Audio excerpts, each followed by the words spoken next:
All right, PD friends, back again for example number 2.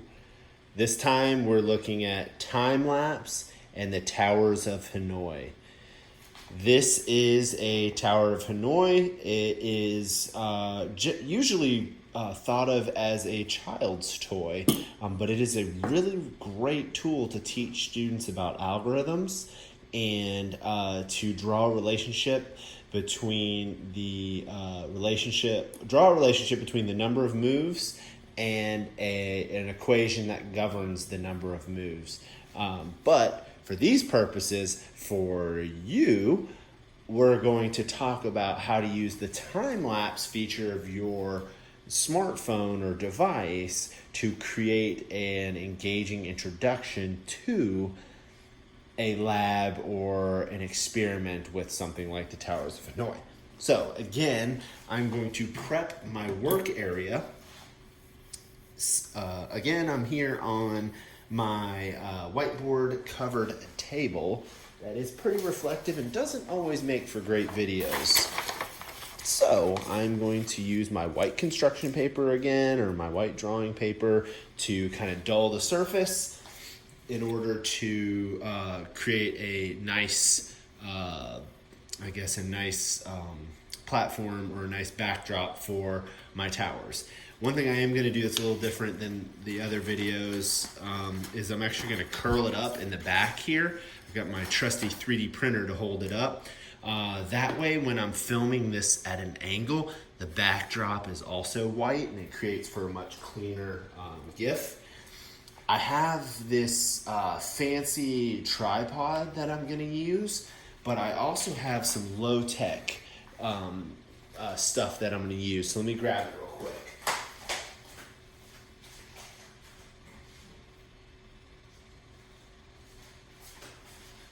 Sorry for that. I had to run to the kitchen real quick because I got some tuna and some fire-roasted corn and some cut green beans. 50% less sodium. What in the world are these for, right? Oh, we got some black-eyed peas too. These are a low-cost, often readily available solution to not having a fancy tripod like mine. So you can take your phone and you can actually do top-down type recordings. I'm actually going to use this. So you can do top-down recordings like this. You can do, you can stack these like this, and you can actually set it sideways and get a little, like a bit of an angle there. You can even pull the top on this one to get a little bit of a prop there to kind of hold it in place to get the right angle. I highly recommend looking in your pantry, looking around your house for different resources that you might be able to use when you're creating these, because when you're doing a time lapse, it is absolutely imperative that you have your device in a fixed location so that just a little bit. So that the GIF is consistent. So what you can see here, or I hope you can see on my iPhone screen, is that there's a pretty decent consistency to not only the backdrop, but I'm not sitting here holding my phone and being all shaky and stuff, right? Like that does not make for a great GIF. Okay, so I got to kind of move it around, get a good position here. It doesn't have to be perfect, but I do want it to be pretty good. Of course, I keep messing up my paper. There we go. We'll go with that. And on my phone here, it looks pretty good. Okay, but you can't see it. Let me move it over. Let's do something like that. Not perfect. Obviously, you can do a little bit better job. I'm trying to get everything filmed just right. But what I'm going to do is I'm going to use the time lapse. So I got to kind of scroll over here to time lapse. And actually, I'm going to take my microphone off because I don't need it. This is what I use to record a lot of my lectures and stuff, just because it's a lot of times it's easier to do it on my phone. All right, so let's move this guy back. I'm just gonna mess the paper up again. All right, so I like that. What I'm gonna do is I'm gonna start with the full stack for the towers, and I'm gonna pull it off, and then I'm gonna put one disc back, and I'm gonna move it, and then I'm gonna put a second disc on. I'm gonna move them to a different post, and then I'm gonna put a third disc on and move those three to a different post. And then I'm gonna use that as the example. So all I have to do is click to start. The time lapse is started. Give it a second. So I'm gonna pull all the discs off. I'm gonna put one disc back. I'm gonna pause, and then I'm gonna move it, and you'll see why in the time lapse. Now I'm gonna put two on, pause, move the stack to another post, okay? And then I'm gonna get a third disc, put the third disc on, and then I'm gonna move that one.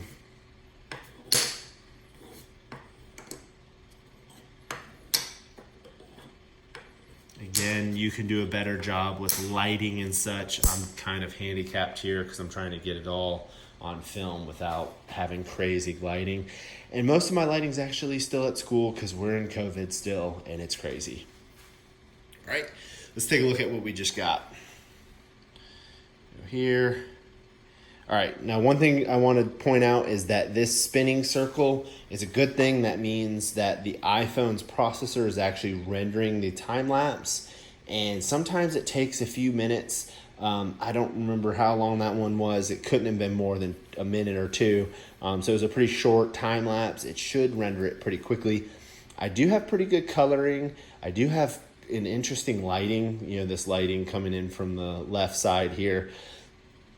But I'm gonna sit here and wait for it to finish. I'm trying to think. These are items that you can find on Amazon pretty cheap. This guy's like $7. This tripod's like $12. So for like $15, you can get this setup. I don't remember if this came. I think this came with this. So it's super cheap. It is a very inexpensive microphone. But it does a great job. It's a directional microphone instead of the omnidirectional microphone like what's in your iPhone. Although the iPhone does work well with wind and stuff, it's not as good as this. So if you're outside recording, or if there's static or noise around you, that does a much better job. So it'd be really cool if this would render faster. Trying to think if there's anything else I want to point out on the time lapse. Getting it to the GIF should be pretty simple. So once this is rendered, I'll move to the GIF really quickly. We'll let it play once and then we'll move over there. I might not even wait actually, because we might be ahead of the game if we go ahead and move over there. All right, let's go to Giphy. Let's see if I can pull that video. Oh, it's 3 seconds, so let's see. There it is. Probably shouldn't have even waited. Boom, that is pretty great. Nice little GIF using the time-lapse function. Again, it's the same as all the other procedures.